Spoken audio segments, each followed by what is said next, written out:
तो देखिए इस वीडियो में हम लोग डीएनए के वॉटसन और क्रिक मॉडल के बारे में बात करने वाले हैं, जो कि बायोलॉजी और केमिस्ट्री दोनों सब्जेक्ट के विद्यार्थियों के लिए बहुत ही ज्यादा महत्वपूर्ण होने वाला है। तो डीएनए का वॉटसन और क्रिक मॉडल क्या कहता है? सन 1953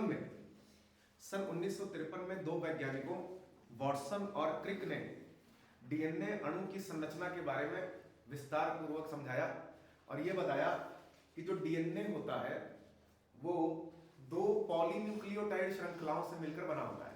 तो हम लोग पढ़ चुके हैं न्यूक्लियोटाइड के बारे में। न्यूक्लियोटाइड, तो न्यूक्लियोटाइड के बारे में हमने पढ़ा था बेटा। न्यूक्लियोटाइड कैसे बनता है? हमने देखा था कि न्यूक्लियोटाइड जो होता है उसमें पेंटोज शर्करा, पेंटोज शुगर और प्लस में और क्या होता है? नाइट्रोजनस बेस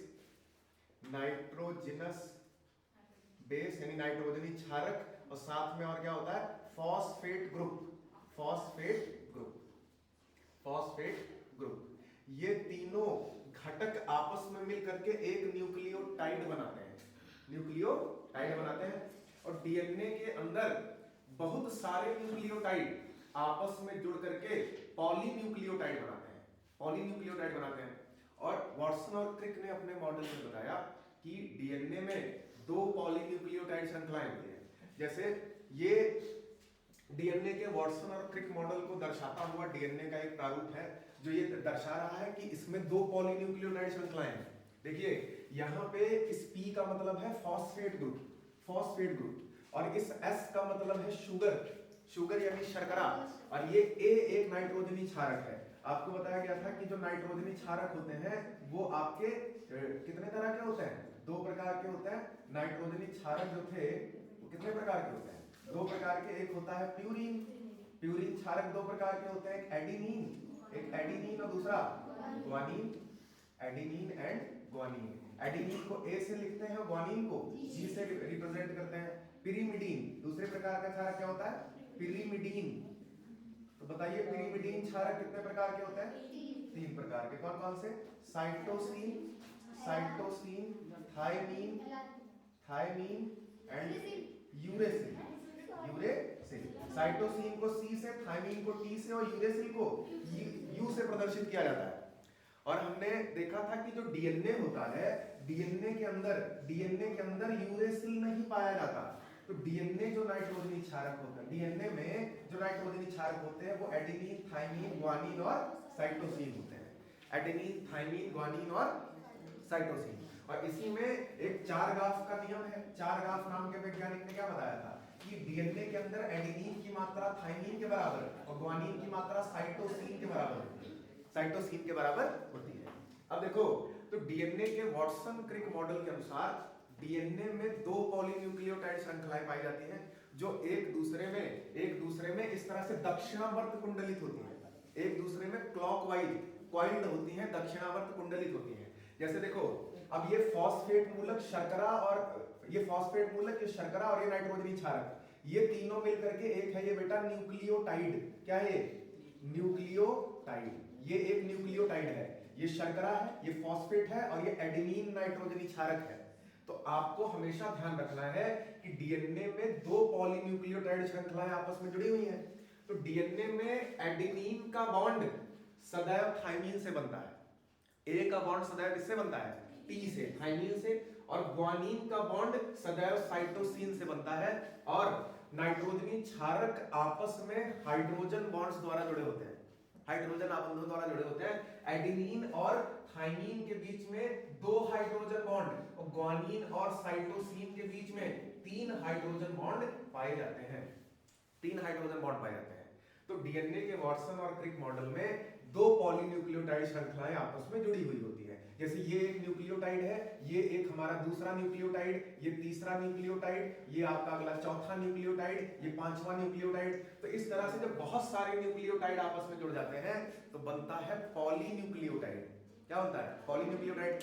तो ये एक पॉलीन्यूक्लियोटाइड है। और इसी तरह से इधर भी देखो, ये एक न्यूक्लियोटाइड, ये अगला न्यूक्लियोटाइड, ये अगला न्यूक्लियोटाइड, ये अगला न्यूक्लियोटाइड और ये अगला न्यूक्लियोटाइड। तो ये भी एक पॉलीन्यूक्लियोटाइड है। तो टोटल कितनी पॉलीन्यूक्लियोटाइड श्रृंखलाएं हो गई? दो। ये मैंने 4-5 ही बना के दिखाए हैं। डीएनए में हजारों की संख्या में न्यूक्लियोटाइड आपस में जुड़े हुए होते हैं।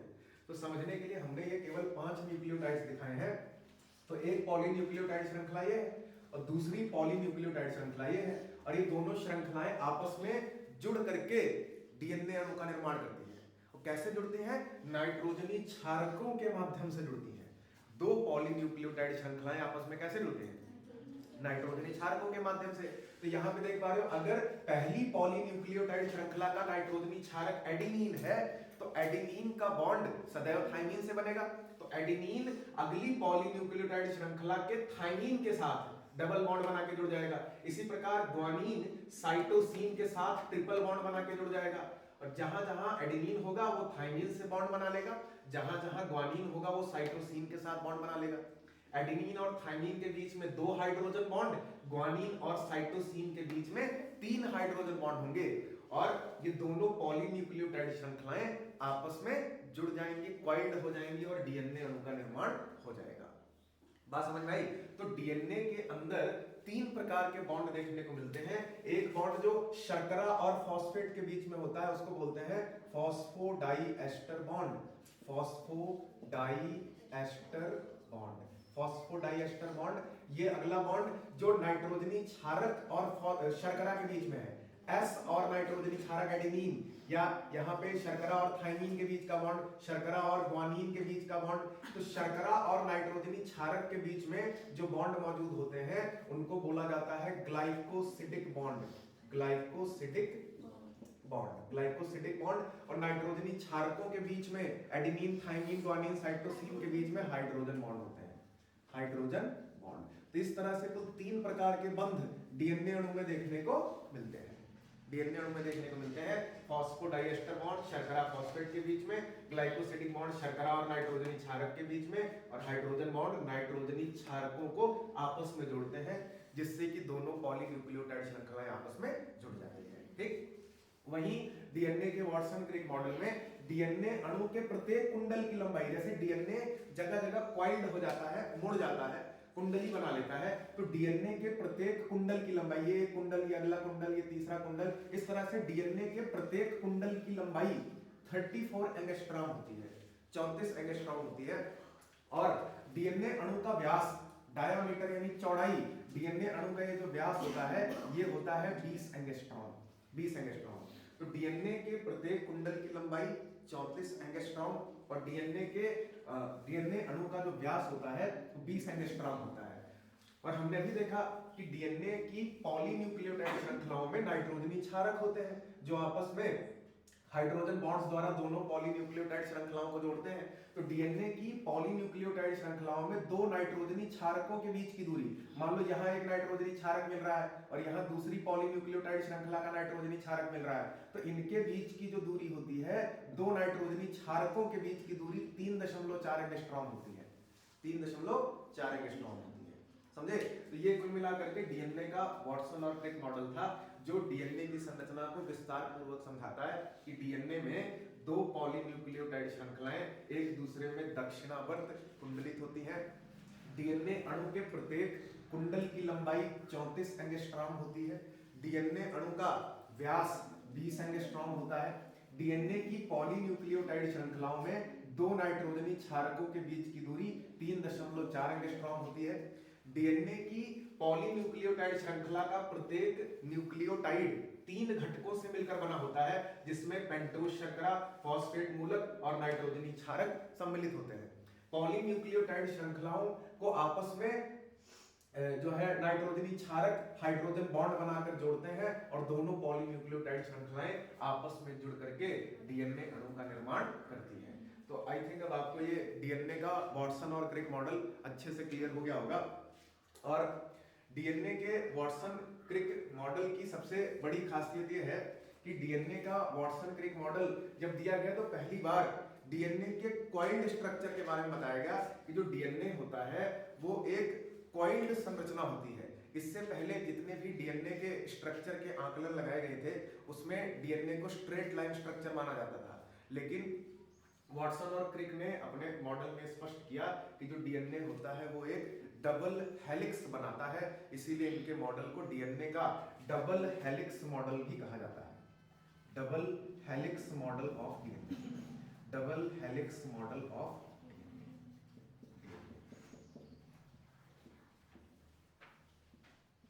ठीक। तो ये था डीएनए का वाटसन और क्रिक मॉडल। अगर आपके एग्जाम में डीएनए का वाटसन और क्रिक मॉडल पूछा जाए तो आप डीएनए के वाटसन और क्रिक मॉडल को इस वे में भी बना सकते हो, और ऐसे क्वाइल्ड रूप में बना करके दिखा करके, और डिटेल में आप ये वाला स्ट्रक्चर बना करके पेपर में जो है समझा सकते हो कि डीएनए में दो पॉलीन्यूक्लियोटाइड श्रृंखलाएं आपस में इस प्रकार से जुड़ी हुई हैं, ठीक है।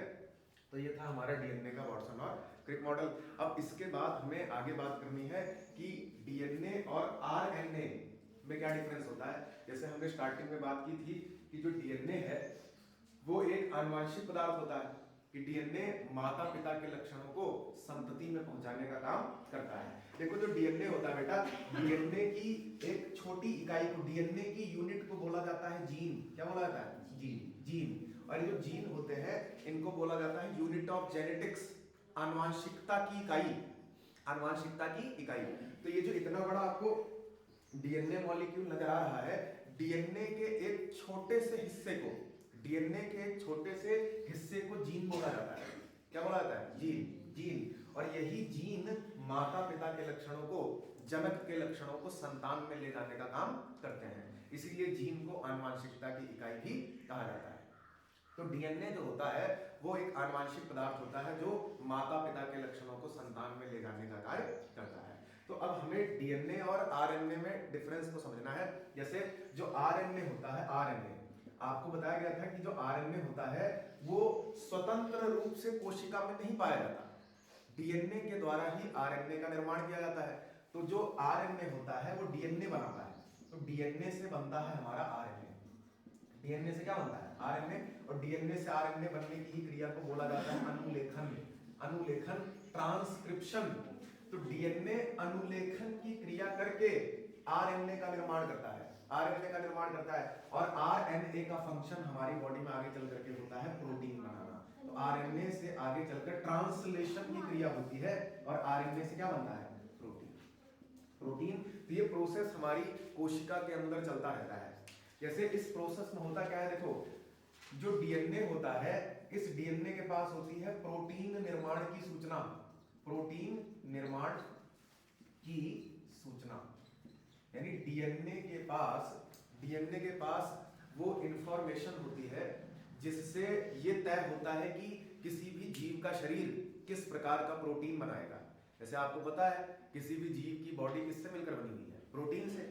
तो कोई भी सजीव किस प्रकार का प्रोटीन बनाएगा, उस प्रोटीन के निर्माण की विधि डीएनए के पास होती है, डीएनए के पास होती है। लेकिन डीएनए स्वयं प्रोटीन नहीं बना सकता। क्यों नहीं बना सकता? क्योंकि जो डीएनए होता है वो पाया जाता है कोशिका के न्यूक्लियस में, कोशिका के केंद्रक में। डीएनए केंद्रक से बाहर नहीं आता, डीएनए कोशिका के केंद्रक से बाहर नहीं आता है। तो डीएनए क्या करता है? अपना एक दूत तैयार करता है, दूत, संदेशवाहक। तो डीएनए क्या करता है? कोशिका के केंद्रक के अंदर, कोशिका के केंद्रक के अंदर अनुलेखन की क्रिया करता है, और अनुलेखन की क्रिया करने के बाद ये बनाता है मैसेंजर आरएनए। कौन सा आरएनए? Messenger RNA. और ये मैसेंजर आरएनए को बना करके कोशिका के केंद्रक से बाहर भेज देता है, साइटोप्लाज्म में, कोशिका द्रव्य में भेज देता है। क्योंकि प्रोटीन निर्माण का कार्य कोशिका द्रव्य में होता है, कोशिका द्रव्य में होता है। प्रोटीन कभी भी जो है कोशिका के केंद्रक में नहीं बनते, प्रोटीन कहाँ बनते हैं? कोशिका द्रव्य में बनते हैं। तो डीएनए के पास प्रोटीन के निर्माण की जो इंफॉर्मेशन होती है उसको डीएनए मैसेंजर आरएनए में कॉपी कर देता है। जैसे डीएनए एक किताब है, मान लो डीएनए क्या है? एक किताब है, और डीएनए में प्रोटीन निर्माण की विधियां लिखी हुई हैं, विधियां लिखी हुई हैं। तो अब डीएनए क्या करेगा? स्वयं प्रोटीन नहीं बनाएगा, जाकर के स्वयं प्रोटीन नहीं बनाएगा। जैसे मान लीजिए आपके पास जो है कोई एक रेसिपी बुक है जिसमें जो है भोजन बनाने के तरीके लिखे हुए हैं, तो क्या वो किताब खुद जाकर के रसोई में भोजन बनाएगी? वो तो बनाएगी नहीं। आप जाओगे उस किताब को पढ़ोगे, विधि पढ़ोगे कि जो है उस विधि को पढ़ करके आप पहले सीख लोगे कि ये मुझे चाहिए आइटम बनाने के लिए, और फिर रसोई में पहुंचोगे, उसी विधि को अपना करके आप डिश बना लोगे। सेम वही चीज ये है कि डीएनए अपने आप में एक बुक है जिसमें प्रोटीन निर्माण की विधियां लिखी हुई हैं कि ऐसे ऐसे ऐसे ऐसे प्रोटीन बनाना है, लेकिन डीएनए खुद प्रोटीन नहीं बनाता। तो डीएनए तैयार करता है अपना एक दूत मैसेंजर आरएनए, या जिसको संदेशवाहक आरएनए कहा जाता है। अब जब मैसेंजर आरएनए बनेगा तो डीएनए इस मैसेंजर आरएनए को अपनी इंफॉर्मेशन दे देगा कि या लियो प्रोटीन निर्माण ये हमें वर्थ है। तो डीएनए क्या करेगा, प्रोटीन निर्माण की अपनी सारी इंफॉर्मेशन मैसेंजर आरएनए में कॉपी कर देगा, और फिर मैसेंजर आरएनए को सारा तरीका बता देगा कि ऐसे ऐसे तुमको प्रोटीन बनाना है। और फिर ये मैसेंजर आरएनए डीएनए की सारी इंफॉर्मेशन लेकर के चला जाएगा साइटोप्लाज्म में, कोशिका द्रव्य में, और कोशिका द्रव्य में जाने के बाद वो बना देगा प्रोटीन बना देगा। तो डीएनए से आरएनए बना, जिसको ट्रांसक्रिप्शन बोलते हैं, और फिर ये आरएनए आगे चल करके ट्रांसलेट कर देगा, डीएनए के द्वारा दिए गए कोड की सहायता से ट्रांसलेट करके उस कोड को डीकोड करके प्रोटीन का निर्माण कर देगा, और प्रोटीन का निर्माण होने से हमारे शरीर की वृद्धि हो जाएगी, बॉडी ग्रोथ हो जाएगी, क्योंकि प्रोटीन से ही तो शरीर की वृद्धि होती है, क्षतिग्रस्त कोशिकाओं की मरम्मत होती है, शरीर का निर्माण होता है। तो ये सारा प्रोसेस हमारा जो है कोशिका के अंदर होता है। तो डीएनए और आरएनए का जो सबसे बड़ा अंतर है वो यही है कि डीएनए एक जेनेटिक मटेरियल है, डीएनए माता पिता के लक्षणों को संतान में पहुंचाता है, जबकि आरएनए आनुवांशिक पदार्थ नहीं है। आरएनए प्रोटीन निर्माण में सहायता करता है। प्रोटीन निर्माण की भी जानकारी आरएनए के पास नहीं है, प्रोटीन निर्माण की भी जानकारी किसके पास है, डीएनए के पास। लेकिन डीएनए स्वयं प्रोटीन नहीं बना सकता, डीएनए ने प्रोटीन बनाने के लिए किसको तैयार किया, मैसेंजर आरएनए को तैयार किया, और फिर ये मैसेंजर आरएनए आगे चल करके डीएनए की इंफॉर्मेशन का प्रयोग करके प्रोटीन बनाता है। तो डीएनए आरएनए में पहला अंतर कि डीएनए एक जेनेटिक मटेरियल है, डीएनए आनुवांशिक पदार्थ है, माता पिता के लक्षणों को संतान में ले जाता है, और जबकि आरएनए आनुवांशिक पदार्थ नहीं है, आरएनए आनुवांशिक पदार्थ नहीं है। आरएनए प्रोटीन संश्लेषण में योगदान देता है। ठीक है, तो अपने कॉपी में कॉलम बनाएंगे डीएनए और आरएनए में अंतर, एक तरफ लिखो डीएनए और दूसरी तरफ लिखो आरएनए, और फिर जो है हम लोग आगे और अंतरों की बात करते हैं कि डीएनए और आरएनए में और कौन कौन से अंतर होते हैं। डीएनए और आरएनए में कौन कौन से अंतर होते हैं, तो इसको मिटा दूं मैं।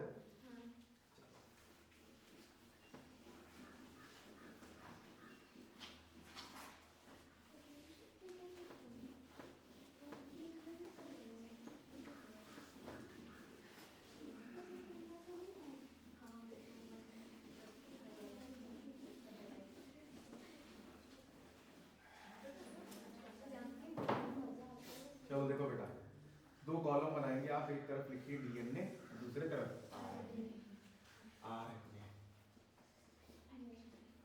देखो डीएनए और आरएनए का सबसे पहला अंतर क्या है कि जो डीएनए है वो क्या है, डीएनए आनुवांशिक पदार्थ है। कैसा पदार्थ है, डीएनए आनुवांशिक पदार्थ है। ठीक, आनुवांशिक पदार्थ समझ गए आप, ये जनक के लक्षणों को संतान में ले जाने का काम करता है। और यहीं पे मैं आपको क्लियर कर देता हूं कि जो डीएनए होता है वो लगभग हर एक प्रकार के सजीव का जेनेटिक मटेरियल है, मानव का ही नहीं, जितने भी सजीव पृथ्वी पर मिल रहे हैं, चाहे वो कोई प्रोकैरियोटिक हो, चाहे कोई वो यूकैरियोटिक जीव हो, चाहे मोनेरा जगत वाला हो, चाहे प्रोटिस्टा जगत वाला हो, चाहे आपका प्लांटी जगत का हो, चाहे कवक जगत हो, चाहे एनिमेलिया जगत, मैक्सिमम जीवों में जेनेटिक मटेरियल डीएनए होता है। कौन होता है?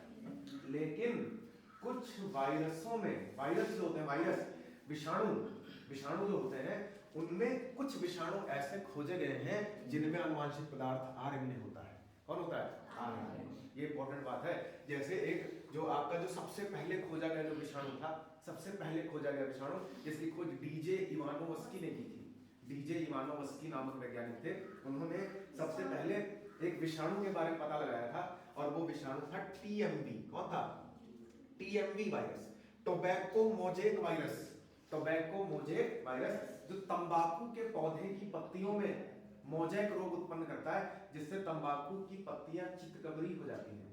कैसी हो जाती है? चितकबरी हो जाती हैं, और उनका जो पैदावार होती है तंबाकू के पौधे की वो घट जाती है। तो सबसे पहले टोबैको मोजेक वायरस की खोज डीजे इवानोवस्की ने की थी, और इन्होंने जो है इसके हानिकारक प्रभाव के बारे में पता लगाया कि टोबैको मोजेक वायरस ये तंबाकू के पौधे की पत्तियों में मिल रहा है, जो तंबाकू के पौधे की पत्तियों को चितकबरा कर देता है। तो बाद में जब इस वायरस के आनुवंशिक पदार्थ के बारे में पता किया गया, तो इसका जो आनुवंशिक पदार्थ निकला, इसका जेनेटिक मटेरियल निकला आरएनए। कौन निकला? आरएनए। तो बहुत सारे ऐसे वायरस बाद में खोजे गए कि जिनका जेनेटिक मटेरियल जो होता है वो डीएनए की जगह आरएनए होता है। डीएनए की जगह क्या होता है? यानी इसका आनुवंशिक पदार्थ आरएनए है।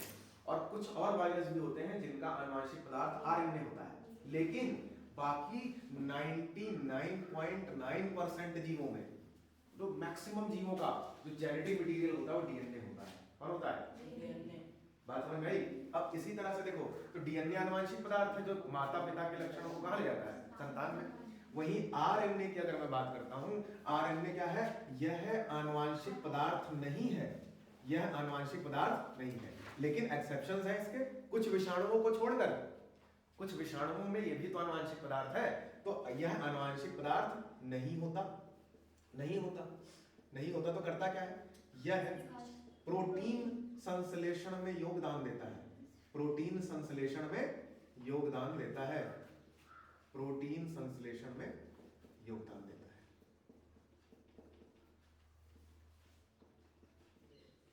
ठीक, तो पहला डिफरेंस हो गया है डीएनए आरएनए में।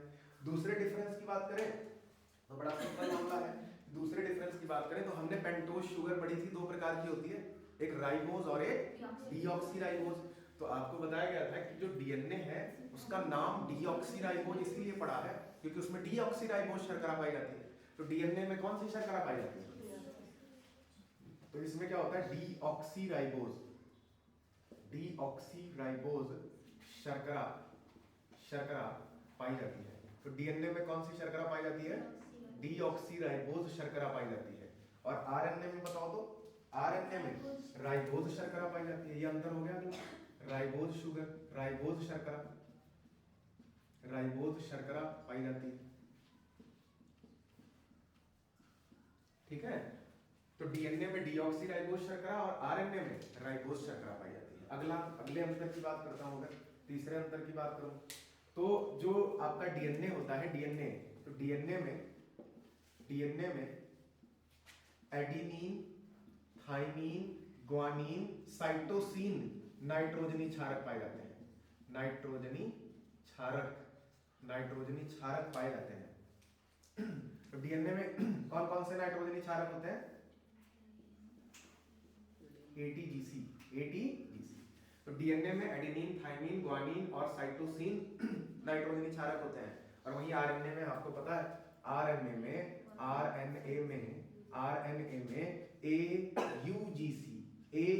एयूजीसी नाइट्रोजनी क्षारक होते हैं, नाइट्रोजनी क्षारक होते हैं। क्या अंतर आया दोनों में बताओ तो? बोलो। हाँ, तो इसका मतलब ये हुआ कि आरएनए में थाइमिन की जगह यूरेसिल है। थाइमिन की जगह क्या है? देखो, डीएनए में थाइमिन मिल रहा है और आरएनए में थाइमिन की जगह क्या मिल रहा है? यूरेसिल। तो आप लिख सकते हो कि आरएनए में थाइमिन, थाइमिन के स्थान पर, थाइमिन के स्थान पर यूरेसिल होता है, यूरेसिल होता, यूरेसिल होता है। ठीक, ये अगला अंतर हो गया हमारा। और अगला अंतर बताओ, देखो जो डीएनए होता है, डीएनए, डीएनए मुख्य रूप से कोशिका के केंद्रक में पाया जाता है, कोशिका के केंद्रक में पाया जाता है, केंद्रक में पाया जाता है। तो डीएनए बेटा कहाँ पाया जाता है? कोशिका जो होती है उसके केंद्रक में। लेकिन डीएनए केंद्रक के अलावा माइटोकॉन्ड्रिया और हरित लवक में भी पाया जाता है। प्लांट सेल जो होते हैं, पौधे की जो कोशिका होती है उसमें कोशिका में मिलता है हरित लवक। तो हरित लवक के पास खुद का डीएनए होता है, माइटोकॉन्ड्रिया के पास भी खुद का डीएनए होता है। लेकिन बाकी ज्यादातर जो डीएनए कोशिका का जो होता है, बल्क डीएनए, ज्यादातर डीएनए की मात्रा सेल के केंद्रक में पाई जाती है, कोशिका के केंद्रक में पाई जाती है। वहीं आरएनए की अगर मैं बात करता हूँ, आरएनए मुख्यतः साइटोप्लाज्म में पाया जाता है, साइटोप्लाज्म, कोशिका द्रव्य में पाया जाता है, पाया जाता है। और ये आपको पता होगा कि जो साइटोप्लाज्म होता है उसमें एक कोशिका द्रव्य में एक कोशिकांग मिलता है अंतःद्रव्यी जालिका, एंडोप्लाज्मिक रेटिकुलम, जो दो प्रकार की होती है, एक चिकनी अंतःद्रव्यी जालिका और एक खुरदुरी अंतःद्रव्यी जालिका। तो खुरदुरी अंतःद्रव्यी जालिका जो होती है उस पर राइबोसोम पाए जाते हैं और राइबोसोम बने होते हैं आपके राइबोसोमल आरएनए। किससे बने होते हैं? Ribosomal RNA. और उन्हीं राइबोसोम्स के ऊपर प्रोटीन का निर्माण होता है।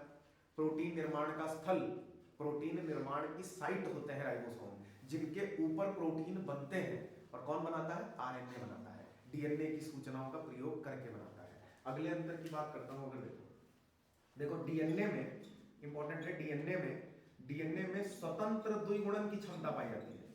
डीएनए में स्वतंत्र द्विगुणन की क्षमता पाई जाती है, ठीक है। इसका मतलब हम बायो में आपने पढ़ा था कि डीएनए के अंदर अपने ही समान दूसरा डीएनए बनाने की क्षमता है, अपनी ही एक फोटोकॉपी डीएनए बना सकता है और इसी प्रोसेस को बोलते हैं डीएनए रेप्लिकेशन, डीएनए द्विगुणन। जल्दी बताओ डीएनए द्विगुणन किस प्रकृति का होता है? जैसे एक डीएनए से नया डीएनए बनेगा तो कैसे बनेगा? बताओ कैसे बनेगा? डीएनए द्विगुणन की प्रकृति कैसी होती है? सेमी कंजर्वेटिव, अर्ध संरक्षी। क्या होती है? अर्ध संरक्षी। जिसमें जब एक पुराने डीएनए से नया डीएनए बनता है तो नए डीएनए में एक पॉलीन्यूक्लियोटाइड श्रृंखला पुराने डीएनए से आती है और एक नई बन जाती है। सेमी कंजर्वेटिव, अर्ध संरक्षी प्रकृति। बायोलॉजी का बड़ा फेवरेट क्वेश्चन, डीएनए द्विगुणन किस प्रकृति का होता है? अर्ध संरक्षी। कैसा? एक डीएनए से जब नया डीएनए बनेगा तो डीएनए में दो पॉलीन्यूक्लियोटाइड श्रृंखलाएं, तो दोनों पहले अलग अलग हो जाएंगी। जैसे मान लो ये डीएनए की दो पॉलीन्यूक्लियोटाइड श्रृंखला ऐसे एक में जुड़ी हुई है, जब द्विगुणन होना होगा तो दोनों अलग अलग हो जाएंगी। तो दोनों अलग अलग हो गई तो दोनों ये पुराने वाले डीएनए की हैं दोनों पॉलीन्यूक्लियोटाइड श्रृंखलाएं, तो इनके ऊपर एक नई बन जाएगी। तो एक पॉलीन्यूक्लियोटाइड श्रृंखला पुराने डीएनए से आई और एक इसके ऊपर नई बन गई, तो इसीलिए डीएनए के द्विगुणन को बोला जाता है अर्ध संरक्षी। तो डीएनए के अंदर स्वतंत्र द्विगुणन की क्षमता पाई जाती है। जब हमने बायोलॉजी में बात कर रखी है कि डीएनए द्विगुणन कैसे होता है, विस्तार पूर्वक हमने देखा था। देखो तो डीएनए द्विगुणन होता कब है? जब सेल डिवीजन होने वाला होता है। जैसे आपको पता है सजीवों के शरीर में सेल डिवीजन भी तो होता है, कोशिका विभाजन। अगर कोशिका विभाजित नहीं होगी तो क्या जीव के शरीर में वृद्धि होगी? नहीं होगी ना। तो जब कोई कोशिका विभाजित होने वाली होती है तो कोशिका के अंदर मौजूद डीएनए, कोशिका के अंदर मौजूद डीएनए जो होता है वो अपनी मात्रा को दुगना कर लेता है और अपनी ही एक अलग कॉपी बना लेता है और डीएनए का कंटेंट कोशिका में दुगना हो जाता है। कोशिका चक्र में आप पढ़ते हो, 11th में आपने पढ़ा था, कोशिका में बहुत सारे फेज होते हैं, जी फेज होता है, एस फेज होता है। तो कोशिका के एस चक्र के दौरान, सिंथेसाइज फेज के दौरान कोशिका के केंद्रक में डीएनए रेप्लिकेशन शुरू हो जाता है और डीएनए की मात्रा दोगुनी हो जाती है और फिर आगे चल करके कोशिका विभाजन का प्रोसेस शुरू होता है। तो डीएनए में स्वतंत्र द्विगुणन की क्षमता पाई जाती है, यानी डीएनए अपने ही जैसा दूसरा डीएनए बना सकता है। क्या आरएनए में द्विगुणन होता है? नहीं, आरएनए तो डीएनए से बनता है। आरएनए किससे बनता है? तो आरएनए में द्विगुणन की क्षमता नहीं पाई जाती। तो आरएनए का निर्माण डीएनए द्वारा होता है। आरएनए का निर्माण डीएनए द्वारा होता है, यानी इसमें जो है द्विगुणन की क्षमता नहीं पाई जाती। आरएनए में द्विगुणन की क्षमता नहीं पाई जाती। अगला देखो, अगला क्या है कि डीएनए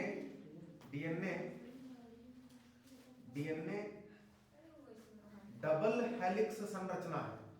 डबल हेलिक्स संरचना, डीएनए डबल हेलिक्स संरचना है, यानी डीएनए डबल स्टैंडर्ड होता है। डीएनए में दो पॉलीन्यूक्लियोटाइड श्रृंखलाएं हैं, डबल हेलिक्स समझ रहे हो? डीएनए में कितनी पॉलीन्यूक्लियोटाइड श्रृंखलाएं? दो, यानी दोनों आपस में कुंडलित होती हैं, तो इसीलिए डीएनए के स्ट्रक्चर को बोला जाता है डबल हेलिक्स, दो पॉलीन्यूक्लियोटाइड श्रृंखलाएं। जबकि आरएनए जो होता है, RNA single helix, single standard होता है। आरएनए सिंगल स्टैंडर्ड होता है, यानी आरएनए में कितनी पॉलीन्यूक्लियोटाइड? एक। आरएनए में मात्र एक पॉलीन्यूक्लियोटाइड श्रृंखलाएं होती है और डीएनए में दो पॉलीन्यूक्लियोटाइड श्रृंखलाएं होती है। समझ गए? तो ये डीएनए आरएनए में हमारा जो है अंतर था। तो ये डीएनए आरएनए में अंतर आपको क्लियर हो गया कि क्या डिफरेंस होता है डीएनए और आरएनए में।